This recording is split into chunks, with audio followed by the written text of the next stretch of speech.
Hey guys, welcome back to AT Gameplay, and we are on Cinderella Phenomenon. In our last episode, Rod seemed to help us out when it came to Sir Alcaster and Sir Mithros. It seems like Sir Alcaster was kind of mad at us, but anyway. And Emmeline is happy with us because we helped her study before the ball. Anyway, let's get started. I hope it's alright that we're friends. I furrow my eyebrows at her. Why would you even want to be friends with a maid? You're supposed to be making friends with the nobles, not the servants. Emmeline frowns, and I can feel her deflate. She walks towards the window and sighs. I tried.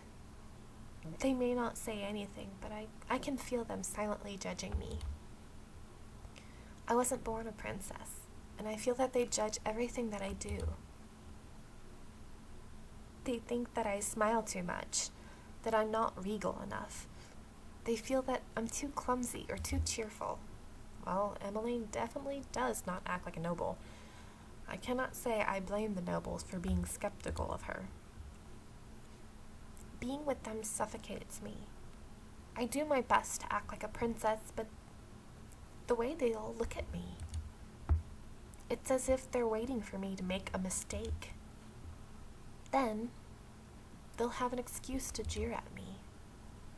Every girl dreams of becoming a princess, and yet, this is not my dream. I really just miss being a normal girl. I miss my freedom. I look at her, thoughtful.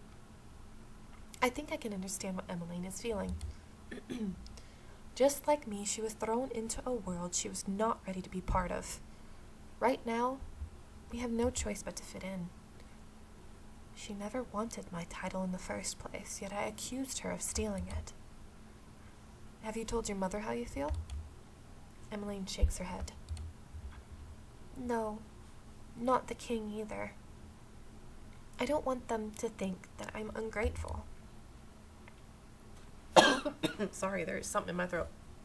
And it's been bugging me since I started talking.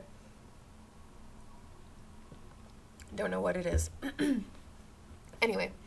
That's why I'm trying my best to become accustomed to all of this. I cross my arms. But you're not happy. I'm not. Everyone just assumes I'm happy because I smile a lot. She barely opens up to anyone, and yet she opened up to me. Had I been given the choice before I was cursed, I would never have listened to her. You should tell them how you feel rather than keep it to yourself. Otherwise, the stress will continue to accumulate on your shoulders. I wish I could be more honest with them. I really do. I envy you for being able to speak your mind. She envies me? Emmeline takes a deep breath and sighs. The frown fades with the sigh and is quickly replaced by a fragile smile. I'm sorry for ranting to you like that. I must have bored you with my story. I used to get so annoyed with her, but now that I have seen this side of her, I suppose she is not as terrible as I first thought. Oh, I remember that Mother wanted to see me after my lessons today. Allow me, I think it's supposed to be allow me to escort you to the queen, but allow me to escort you to the queen then. Thank you. Oh, next chapter. Ooh, nice picture. Oh, days pass without any real conflict. I run into Sir Alcaster again in the hallways, but his eyes pass over me as if I am something to be ignored. Delora, who had been ignoring me as she had been busy with her other priorities, returned to the Marchen yesterday to discuss something important with Parfait. It is not as if she has been any help since she even came here. She mostly stays in my room while I run around doing errands for Emmeline and taking on other chores as they are handed to me. Just a heads up, I apologize if you hear the leaf blowers in the background. It's like 3 times a week they come and do the lawn work, and it's really annoying. That's what happens when you're in a huge apartment complex area. Right now, I am headed to the palace gates as I hurry to meet Emmeline. She is going out to town to meet Viorica again, and I was told to meet her here. Lucette! I turn around and see Fritz walking in my direction. It's still crazy. His name's Fritz, and my parents had a dog named Fritz. It's a Dalmatian, so I mean, every time I think of the word Fritz, I'm like, he's not a dog. Ever since I told him to refer to me by my name, he has been stumbling over not using my title. I rarely see him, but when I do, we do not have much time to discuss anything. Can I help you with anything, Fritz? It's been a while. Have you managed to complete one of your good deeds? Days after I had originally run into Fritz, I managed to have a quick conversation with him regarding my curse. It has been a long time since that conversation happened. Recently, I have barely seen Fritz. I hear rumors that he has been reassigned somewhere outside of the palace. I show him my pendant and point to the piece of the second glass slipper. I managed to get one several days ago. Lucette, that's wonderful. I knew that you could do it. Or you can get one, but whatever, same thing. I have to say, he's kind of cute. He's real sweet. Only 2 more, and then I could break this curse. Ah, Fritz. Miss Lucette, I did not think that the 2 of you were acquainted. We both turn our heads at the same time when Mithros suddenly appears from around the corner, the usual smile on his lips. He's so creepy. He reminds me of like a snake. You can see him going, Sir Mithros. Sir Mithros. Fritz, I believe Sir Alcaster is looking for you. Right. Sorry, Lucette. I must take my leave now. Of course. Fritz bows to Sir Mithros before walking off, leaving me alone with Sir Mithros. Mithros does not say anything, but continues to smile at me. His staring makes me feel incredibly uncomfortable. Is there something on my face? Excuse me. I curtsy and start to walk off when Sir Mithros calls my name. Lucette? Yes. I just wanted to thank you for your hard work and dedication to our princess. I look at him puzzled by his sudden gratitude. Don't worry. Everything will soon be remedied. Excuse me? My apologies. I did not mean to keep you. He completely ignores my question.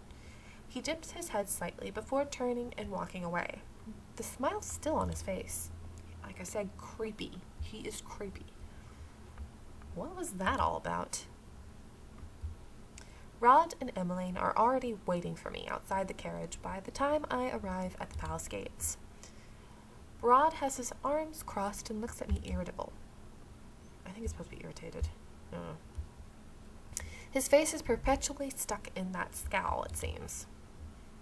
Yeah, if I point out grammar issues, I'm sorry. I was one of those people, I had 90s in English and grammar. I was in college level spelling and grammar when I was, I think, a freshman or 8th grade. I don't remember. But that's why it's when I see something, I'm like, that doesn't sound right.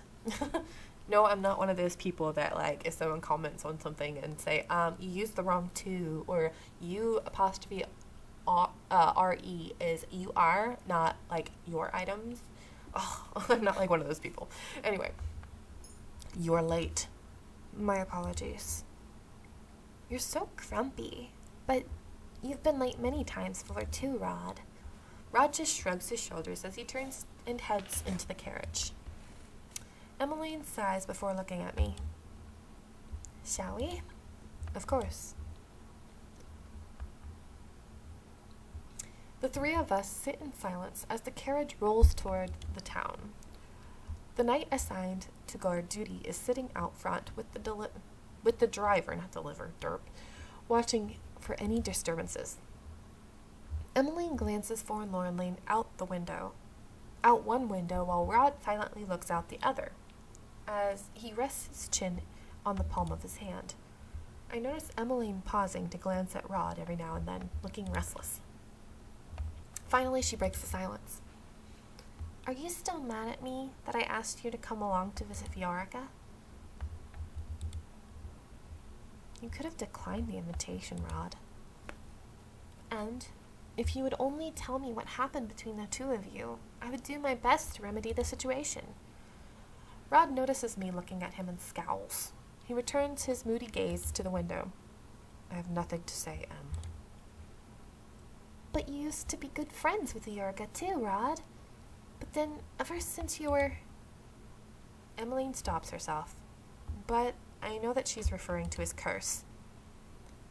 After that day, you've kept your distance from her. Then, when you found out about the wedding, you became even colder toward her. Does he have a crush on her?